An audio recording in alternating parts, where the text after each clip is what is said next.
മധ്യപ്രദേശിലെ മാണ്ഡു അഥവാ മാണ്ഡവ് എന്നറിയപ്പെടുന്ന പട്ടണം കാണാനാണ് യാത്ര. ഈ ഗ്രാമവീഥികളുടെ ഇരുവശവും നല്ല കൃഷിസ്ഥലങ്ങളാണ്. ചോളവും ഉഴുന്നും സോയാബീനുമെല്ലാം കൃഷി ചെയ്യുന്ന ഇടങ്ങളാണിതെല്ലാം. ഗ്രാമവാസികളുടെ പ്രധാന തൊഴിലും കൃഷി തന്നെയാണ്. മധ്യപ്രദേശിൻ്റെ നഗരഭാഗങ്ങളിൽ കണ്ട വികസനങ്ങളൊന്നും ഈ ഗ്രാമങ്ങളിലില്ല. ചെറിയ ചെറിയ കുടിലുകളാണ്. ഓലമേഞ്ഞതും ടിൻഷീറ്റ് കൊണ്ട് മേഞ്ഞതുമായ കുഞ്ഞു കുഞ്ഞു കുടിലുകളാണ് ഏറെയും. ഇവിടുത്തെ പ്രധാനപ്പെട്ട വിനോദസഞ്ചാര കേന്ദ്രങ്ങളിൽ ഒന്നാണ് രൂപ്മതി മഹൽ. മാണ്ഡുവിലെ രാജാവായിരുന്ന ബാസ് ബഹദൂർ സുൽത്താൻ്റെ ഏറ്റവും പ്രിയപ്പെട്ട റാണികളിൽ ഒന്നായിരുന്നു ഈ രൂപവതി. ബാസ് ബഹദൂർ സുൽത്താൻ ഒരിക്കൽ വനത്തിൽ നായാട്ടിന് പോവുകയുണ്ടായി. വനത്തിന് നടുവിൽ കുറച്ച് ഗ്രാമവാസികൾ നൃത്തം ചെയ്യുന്നതായി അദ്ദേഹം കണ്ടു. അതിൽ പാട്ടുപാടി നൃത്തം ചെയ്യുന്ന സുന്ദരിയായ രൂപവതിയെ അദ്ദേഹത്തിന് ഇഷ്ടമായി. അദ്ദേഹം അവളിൽ ആകൃഷ്ടയായി. ഹിന്ദു വംശത്തിൽപ്പെട്ട ആ രൂപവതി അങ്ങനെ ആ സുൽത്താൻ്റെ റാണിയായി മാറി. എന്നാൽ 1561 ബാസ് ബഹദൂർ സുൽത്താനെ കീഴടക്കി അക്ബർ ആ രാജ്യം പിടിച്ചെടുത്തു. ലക്ഷ്യം രാജ്യം മാത്രമായിരുന്നില്ല, രൂപവതി റാണിയെ കൂടി ആയിരുന്നു. ബാസ് ബഹദൂർ സുൽത്താൻ അയൽ രാജ്യത്ത് അഭയം തേടി. എന്നാൽ അക്ബറുടെ കീഴിലൊരു റാണിയാവാൻ ആഗ്രഹിക്കാതിരുന്ന രൂപവതി ആത്മഹത്യ ചെയ്തു എന്നാണ് പറയപ്പെടുന്നത്. ഇത് ഒരു ദർവാസയാണ്, ഈ കൊട്ടാരത്തിലേക്ക് ചെല്ലുന്നതിന് മുമ്പുള്ള ഒരു കമാനം. ഈ കഥകളെല്ലാം കേട്ട് ഞങ്ങൾ അടുത്തേക്ക് ചെല്ലാൻ, കൊട്ടാരത്തിലേക്ക് കയറാനുമൊക്കെ വളരെ മനസ്സുകൊണ്ട് ആഗ്രഹിച്ചു പോയി. അടുത്ത ദർവാസയാണ് വരുന്നത്. ഒരുപക്ഷെ ഈ രാജനഗരത്തിന് നിരവധി പ്രൊട്ടക്ഷൻ നൽകാൻ വേണ്ടി ഇത്തരം കമാനങ്ങൾ തീർത്തിരിക്കണം. അതിൽ പലതുമാണ് നമ്മൾ കടന്നു പോകുന്നത്. തികച്ചും വനമേഖലയിലൂടെ നടക്കുന്നത് പോലെ അങ്ങേ അകലെയല്ലാത്ത സ്ഥലത്ത് നമുക്ക് എത്തേണ്ട സ്ഥലത്ത് എത്തിക്കഴിഞ്ഞു.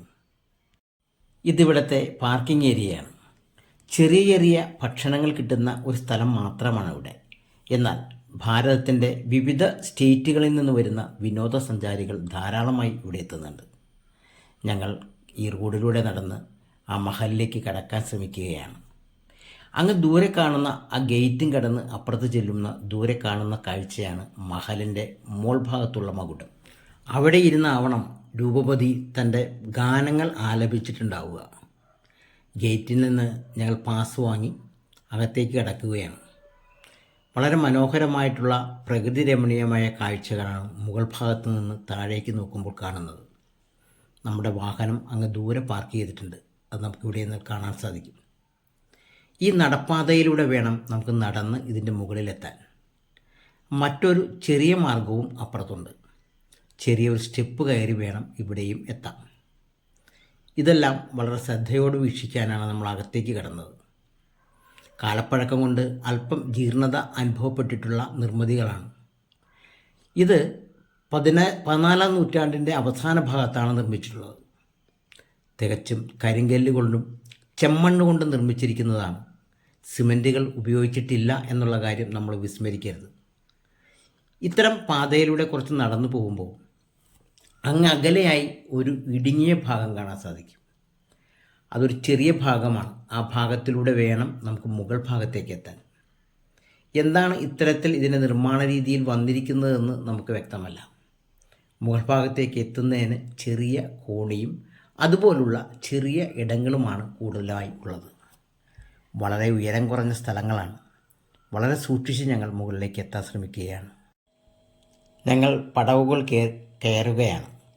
ഇത് വളരെ സൂക്ഷിച്ച് കയറേണ്ടുന്ന ഒരു സ്റ്റെപ്പാണ്.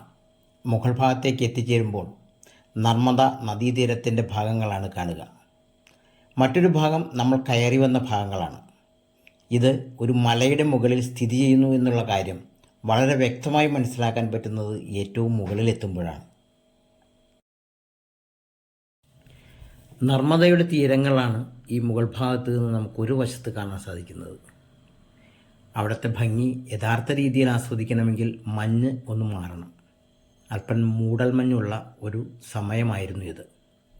ഒരു ഭാഗത്തിങ്ങനെ നീളത്തിൽ വിശാലമായി കിടക്കുന്ന ഒരു ഹാള് പോലുള്ള സംവിധാനങ്ങളാണ്. ഇത് നേരെ താഴ്ഭാഗത്തുള്ളതിൻ്റെ മുകളിലുള്ള ഒരു നിലയായി തോന്നി. ഈ കെട്ടിടത്തിന് ഇരുവശങ്ങളിലായി 2 മകുടങ്ങൾ തയ്യാറാക്കിയിട്ടുണ്ട്. അതാണ് പ്രധാന റൂമുകളായി നമുക്ക് തോന്നുക. ഇതിൻ്റെ മുകൾ ഭാഗത്ത് നിന്ന് നോക്കിയാലും നമ്മൾ വന്ന ഭാഗങ്ങളും നമ്മൾ കാറ് പാർക്ക് ചെയ്യുന്ന സ്ഥലങ്ങളും എല്ലാം ദൂരെ കാണാൻ സാധിക്കും. ഞാൻ നേരത്തെ സൂചിപ്പിച്ച 2 മകുടങ്ങൾ പോലെ നിൽക്കുന്ന ഈ സ്ഥലം ഇതാണ് ഇതിൻ്റെ പ്രത്യേകമായ ഒരു ആകർഷണം. നല്ല കാറ്റാണ്. ഈ കാറ്റിൽ ഈ മാൾവയുടെ രാജകുമാരിയുടെ പാട്ടിൻ്റെ അലകൾ നമ്മുടെ കാതിൽ വന്ന് അണയുകയാണ്. പലരും ഫോട്ടോയ്ക്ക് വേണ്ടി തയ്യാറാകുകയാണ്. ഒരിക്കൽ കൂടി ഇതിൻ്റെ അകത്ത് പ്രവേശിക്കണമെന്ന് എനിക്ക് തോന്നി. ഇതിൻ്റെ ഒരു ഭാഗത്ത് ഒരു നല്ലൊരു പൂന്തോട്ടമുണ്ട്. ആ പൂന്തോട്ടവും കൂടി കാണാൻ നമുക്ക് ആഗ്രഹം തോന്നി. ഉൾഭാഗങ്ങളെല്ലാം ഈ രീതിയിലാണ് നിർമ്മിച്ചിരിക്കുന്നത്. മുഗൾ രാജസ്ഥാനി വാസ്തുശില്പ മാതൃകയിലാണ് നിർമ്മിതി. ഇതൊരു ചരിത്ര പ്രാധാന്യമുള്ള ഒരു സ്ഥലമാണ്. ഒരു മുസ്ലിം രാജാവ്, ഒരു ഹിന്ദു റാണി, അവരുടെ ദുഃഖപര്യവസാനിയായ ഒരു കഥ തുളുമ്പി നിൽക്കുന്ന ഒരു സ്ഥലം. അവരുടെ ഓർമ്മകൾ നമ്മൾ മനസ്സിൽ കണ്ടുകൊണ്ട് ഞങ്ങൾ അടുത്ത സ്ഥലത്തേക്ക് നീങ്ങുകയാണ്. ബാസ് ബഹദൂർ തൻ്റെ പ്രിയതമയ്ക്കാൻ നിർമ്മിച്ച ഈ താജ്മഹലിന് മുമ്പിൽ നിന്നിറങ്ങുമ്പോൾ അവളുടെ ഓർമ്മകൾ ഞങ്ങളുടെ മനസ്സിൻ്റെ ഉള്ളിൽ ആഴത്തിൽ പതിഞ്ഞിരുന്നു. ഭാരത സ്ത്രീകളിൽ നമ്മൾ കാണാൻ ആഗ്രഹിക്കുന്ന എല്ലാം ആ രൂപവതിയിൽ നമുക്ക് കാണാൻ സാധിച്ചു. ഈ പാലസിൻ്റെ ഓരോ പടിയിറങ്ങുമ്പോഴും ഇവിടുത്തെ മന്ദരിക്ക് പോലും രൂപവതിയെക്കുറിച്ച് പറയാൻ ഒത്തിരി ഉണ്ടെന്ന് ഞങ്ങൾക്ക് തോന്നി. അതെല്ലാം ഞങ്ങൾ മനസ്സിൽ സൂക്ഷിച്ചുകൊണ്ട്, ആ ഓർമ്മകളെല്ലാം സൂക്ഷിച്ചുകൊണ്ട് ഞങ്ങൾ അടുത്ത സ്ഥലത്തേക്ക് നീങ്ങുകയാണ്.